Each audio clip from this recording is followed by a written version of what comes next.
Diwakar travels bus ప్రమాద వ్యవహారం AP రాజకీయాల్లో హాట్ గా మారింది. అధికార ప్రతిపక్షాలు ఈ వ్యవహారంపై దుమ్మెత్తి పోసుకుంటున్నాయి.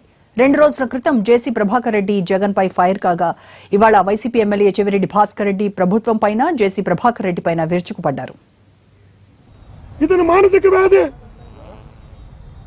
ఏ స్థాయి మానసిక వ్యాధి అంటే మనుషులు ట్రీట్మెంట్ ఇచ్చే డాక్టర్లు ఇచ్చే వ్యక్తి కాదు, పశువులు డాక్టర్ ట్రీట్మెంట్ ఇవ్వాలి. ఇతనికి ఒక పశువు లాంటి వ్యక్తి కాబట్టి ఇతన్ని తీసుకెళ్లి జూలో పెట్టాలి.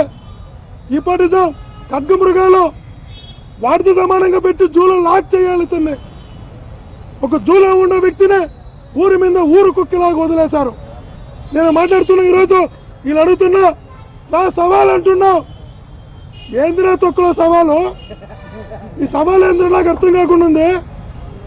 పరిటాల రవి ఆ రోజు ధైర్యం ఉంటే నామినేషన్ అయ్యంటే గాంధీ భవన్లో తాడిపత్రి మున్సిపాలిటీకి నీ చేత బీఫామ్లు ఇస్తే బీఫామ్లు గాంధీ భవన్లో వదిలేసి ఉన్న 34 కౌన్సిలర్లో ఇనానమస్గా పరిటాల రవి చేసుకోపోతుంటే యాడికి పోయిందిరా అయినా నీకు ఆడమగ కానీ మాడనాయాల నీకు ఆ రోజు చేసిన సవాల్, ఆ రోజు చేసిన సవాల్ ఛాలెంజ్ చేయలేకపోయినావా?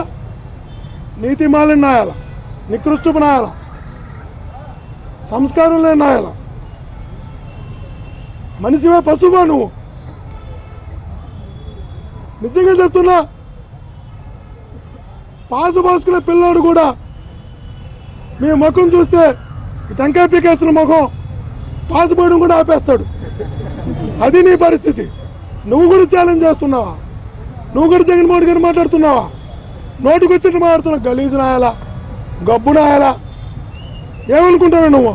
నీకన్నా నీ అనంతపురంలో పందులు లేవు, బురదలో పందులన్నా కొంచెం శుభ్రంగా ఉంటాయి, కొంచెం ఉందాతనం ఉంటుంది.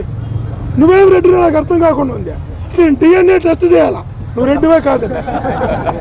రాయలసీమలో రెడ్డి అంటే ఒక పౌరుషం, ఒక మాట, ఒక పౌరుషం, ఒక గౌరవం, చాలా ఉందాతనం, ఆడ మనిషిని ప్రేమించే అభిమానించే తోబుట్టుగా చూసే మనస్తత్వం. రాయలసీమలో పౌరుషానికి నిదర్శనం అదే రాయలసీమ నుంచి వచ్చిన వాడిని. రాయలసీమలో ఫ్యాక్షనిజం ఉన్న ఆడవాళ్ళ మీద ప్రతీకారం తీసుకున్న చరిత్ర రాయలసీమలో లేదు. నువ్వెలా రాయలసీమలో పుట్టావు? రాయలసీమ హీరోడు నువ్వు. అసలు నువ్వు రెడ్డి అనడానికే అర్హత లేదు నీకు. నీ డిఎన్ఏనే నువ్వు సంకర జాతి.